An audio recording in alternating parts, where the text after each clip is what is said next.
এদিকে আজ থেকে বঙ্গোপসাগরের মোহনায় সুন্দরবনের দুবলার চরে শুরু হয়েছে ৩ দিনের ঐতিহ্যবাহী রাজ উৎসব।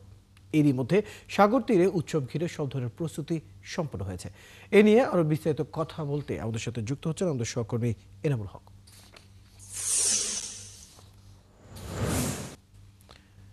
এনামুল হক, রাজ উৎসবকে ঘিরে কেমন আয়োজন দেখছেন সেখানে? ওকে,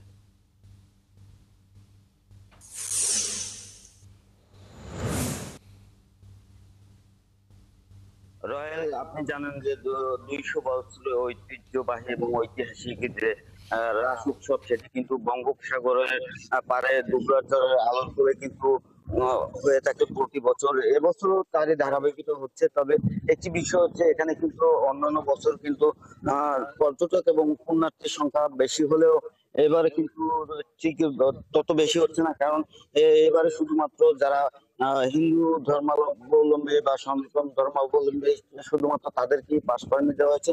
কারণ বন বিভাগ বিবেচনা করে দেখেছে যে এখানে যে অন্য ধর্মাবলম্বীরা গিয়ে কিন্তু বনের যে ক্ষতি সেটি করে এবং হরিণ শিকার করে। ইতিমধ্যে গত পরশুদিন কিন্তু আহ বন বিভাগের পতাকা নৌকায় ঝুলিয়ে কিন্তু একটি চক্র কিন্তু এখানে হরিণ শিকার করেছে। তো সেই ক্ষেত্রে কিন্তু বন বিভাগ কঠোর অবস্থান নিয়েছে। এবং তবে পুণ্যার্থীরা যারা এসেছেন তারা কিন্তু আশা করছেন যে এবারের যে এই যে রাস উৎসব, সেটি কিন্তু তারা উৎসবে রূপ দিতে চান। তাদের মধ্যে কিন্তু যে একটি উৎসবের আমেজ সেটি কিন্তু বিরাজ করছে।